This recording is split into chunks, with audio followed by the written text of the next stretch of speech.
Thank you for joining the session, a remote sensing approach, mapping and linking desertification with conflicts in Darfur, Sudan in 2001 to 2019. With us today, we have Ivy Knapp. Ivy Knapp is a senior at Fayetteville State University, majoring in geospatial science with a minor in geospatial intelligence, and it anticipates her graduation date of May 2021. Current research interests include coupled human environment systems, specifically the link between climate change and national security. Having a passion for research, Ivy plans to attend graduate school and hopes to attain more skill sets that may be applied to current and future projects.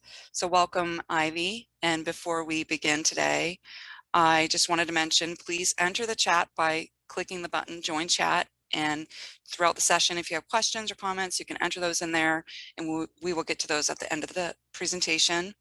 And of course, all presentations are being recorded and will be available on our YouTube after the conference.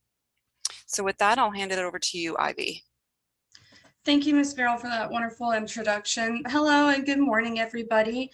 As mentioned, I'm Ivy Knapp, and on this project, I worked with my mentor, Dr. Tran, and we are from the Department of Intelligence Studies, Geospatial Science, Political Science, and History from the University of Fayetteville State. Right, and so for this project, our research objectives were to map and quantify desertification and regrowth in Darfur, Sudan between the year 2001 and the year 2019. We also aimed to associate desertification with civil war in Darfur, Sudan. So here are some images of the area of concern. And so the black rectangle, it got a little bit distorted from maximizing the photo, but it's a 185 by 185 kilometers square, and it is a part of, it includes part of the Mara Mountains. And then also to the north, there's the Libyan Desert, which is believed to be encroaching into this area of Darfur. And then for ultimate accuracy in this project, we decided to obtain images from the growing season, which are between the months of April and November. And it should also be mentioned that the climate of this area is arid and semi-arid, which is believed to be more vulnerable to climate change, specifically desertification. Right, and for the data, we have both images were downloaded from the USGS Earth Explorer and Surface Reflectance. And so here we have in near infrared false color, the Landsat 7 from path 178, row 50.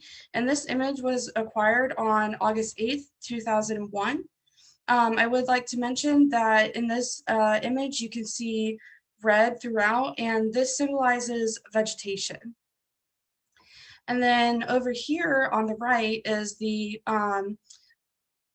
second image from 2019. It is also in near infrared false color, and it's from the Landsat 8 on 178 row 50, and it was acquired on July 21st, 2019. And it should be mentioned that the clouds were masked out using the quality bands just to ensure ultimate accuracy in the data. Okay, so for methodology, we used two indices and change vector analysis formula in order to quantify the magnitude and the direction in which the change occurred. Just a little background information on these. The green, red, and near infrared bands were used for the brightness index to indicate the amount of bare soil that has been exposed. And then for the NDVI, the normalized difference vegetation index, it's a little bit more commonly used for land change analysis. And so for this formula, you're using the near infrared band as well as the red band. And then from here, applying these indices to the change vector analysis formulas, the one in the magnitude and in the direction, you're grabbing these indices, the results from these, and then you're basically formulating them to find the difference in the two to decide the direction. And so here on this visualization of what this would look like, the direction will determine what quadrant it falls into, and then the magnitude will determine how far into that quadrant it falls. And so up here in this quadrant, we have the bare soil expansion, which would be the BI, which runs along the y-axis. And then along the x-axis, we have NDVI, which is the regrowth. And it should be mentioned that persistence in these two quadrants consist of both an increase in NDVI and BI or a decrease in both NDVI and BI. Right, and so here is the total land change map that we put together. So this is all images combined. The white areas are where the clouds are masked at, and the purple areas are the persistence. So that means that there is both a change, whether it's increase or decrease in both the NDVI or BI. And then the areas for desertification range from a dark green to a bright red, and those are from a very low amount of desertification to a high amount, which is about 80%. And then for regrowth, we have a light green to a dark blue, and so similar to that, they are a quantile classification, and so they consist of 5 categories or classes of which it can happen. And it should be noted that from this project, we, or the analysis, we come to the conclusion that 42% of the coverage in this area between the year 2001 and the year 2019 was persistent. And then only about 6% underwent regrowth. And then the most significant change to the land between those 2 years was 52% of desertification across that entire area. Right, and looking at mapping and quantification, starting with regrowth, we have the regrowth map from the land change. And so as you can see from the legend down here, there was not a significant amount of regrowth in general, as the highest level or classification of regrowth was in the high group, which is 60 to 80%, and it's very sparse. And in comparison to the Landsat images that are in near infrared false color, there's a little bit of like a pinky red in these areas, but it's not extremely significant. And then here in this image from the Landsat 8 in 2019, there's a little bit more of the pinky red, but it's still not significant in what we would like to see when looking for an area that you're hoping that they're getting regrowth. And then moving on to the desertification, this is a map of the desertification and land change. And so, I also forgot to mention, these areas are pulled specifically from areas in the map that showed high quantities of it. So going back to the regrowth, this was an area that had some of the most significant amount of regrowth. And then this area for desertification has the most significant amount of desertification. As you can tell with the large quantity of red pixels in the area, there was a significant amount of extreme desertification, and those were all at 80%. And so here in the images, I think that it's most telling visually in the fact that here in the Landsat 7 image from 2001, you have all this beautiful red that is vegetation for the area throughout the landscape. But then in comparison to the image from 2019, you really notice the stark contrast between the two images. And so to tie all of this together and bring it to how desertification is linked to conflict, I made this little flow chart to show you guys exactly how this works. So in the starting in the late 1960s all the way through the middle of the 1980s, Darfur, Sudan underwent major climatic changes, which consisted of very heavy and long periods of drought. And then from there, it resulted in crops that couldn't be, that did not flourish, and also the degradation of the land, but then also a lack of water or the lack of clean water, I'm sorry. And then from here, they branch out into 3 different sectors. And so for the uncultivable crops, you seen land scarcity, and that's due to the fact that the inhabitants of this area heavily rely on agriculture and herding. And so they had a scarcity in the land that was available to them that could be used. Then there was also a food scarcity due to the degradation of the land. And then also there was migration due to the fact that large masses of people were having to migrate in order to find an area to where they can live comfortably. And similar for the lack of water, people were migrating to find clean water to drink, and also for their crops, as well as having a food scarcity as it related to not being able to grow crops. And then these 3 elements combined together resulted in the final impact of conflict, as these 3 factors right here, all originating from the drought, compounded on one another and caused strain in people's daily lives. And so they're had to conflict with one another in order to secure resources that are basic necessities for themselves. And here is another conceptual model. This one I did not create. This is from my source of inspiration. It's the ECC World Factbook. It's a great website if you're interested in climatic change and how it influences human behavior regarding violence and conflict. They have several factions: climate change, social and economic drivers, environmental change, intermediary mechanisms, and then ultimately what leads to the fragility and conflict risks. And it should be noted that in Darfur, Sudan, the civil war there is very complex. You have ethnic groups that are fighting with amongst each other that consists of the Arabic and the African groups. And then you have numerous rebel groups that are fighting with both ethnic groups and the state itself, the government. And then also you have the farmer herder dichotomy that are fighting with one another, as well as other people as well, like the rebel groups and the Sudanese government.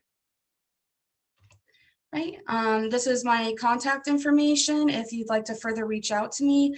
This is my cell phone number. You can feel free to call or text me. And then this is my school email that you can reach out to me as well. These are the resources that I used for the project. And thank you guys so much. Great, thank you, Ivy. We will take comments now or questions, so please feel free to enter those in the chat. Right now we have a comment from Rachel Smith saying great job. Thank you. No other questions yet, but we can wait for a little while. We did end early, so we have plenty of time. Okay, we do have a question from Sam. Okay. Feldstein. Sorry if I say anybody's names wrong. Was there anything surprising about this study? Also, why did you use 2001 as your start date? I used 2001 as my start date, as it was right before the Civil War started in 2003, and it's still ongoing. And so by using 2001, I wanted to show a couple years before the war started, and then 2019 was the most current image year that we could grab. And as the war continues on and actually is getting worse and more intense, I wanted to compare the 2 years of what the landscape looked like before the war, and then what the landscape looks like currently in more recent time. And then what was the other question? I'm sorry. Yep, no problem. Was there anything surprising about this study? Oh, yes, very much so.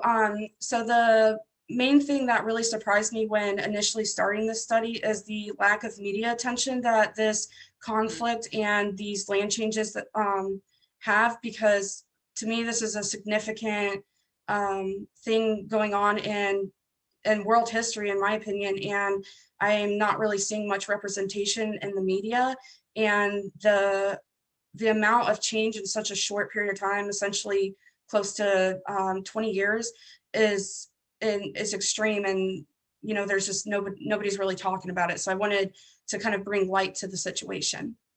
We do have another question. Yes. From Jim. What would be your suggested next steps if someone wanted to pick up this research and advance it? So my next steps would be, I'm actually in the process of doing the validation. So that one that could be done, but they might have a different approach than Dr. Train and I have.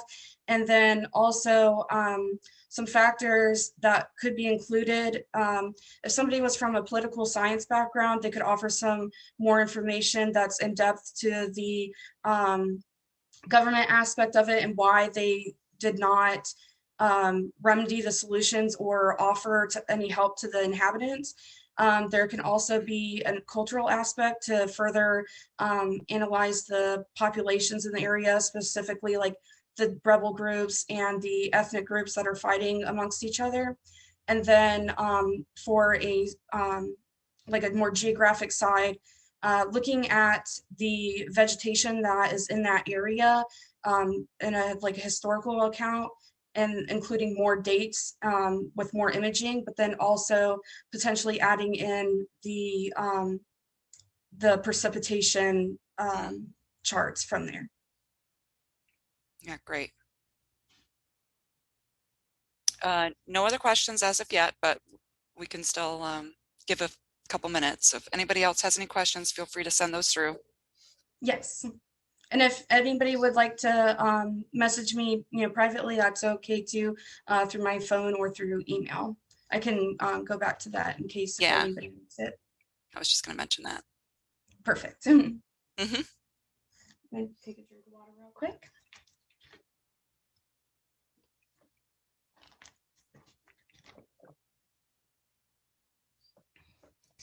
It is very interesting work, and I do think you're correct. We don't hear enough about this stuff. Thank you. I appreciate that. I'm really passionate about it, and I think that I really want to inspire people to consider more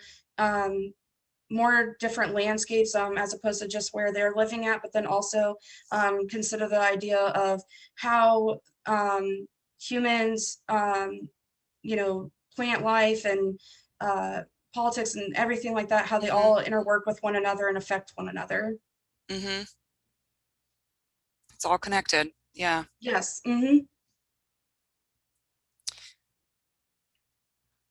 Okay, we'll just give a couple more minutes. Again, we're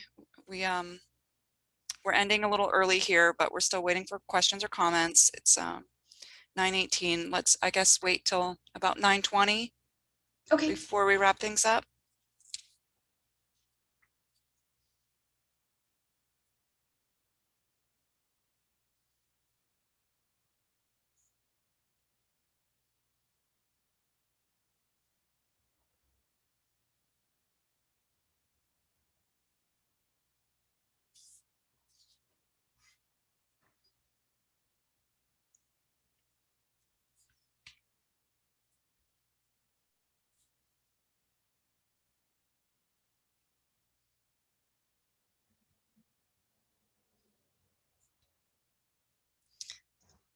Okay, no other questions are coming through.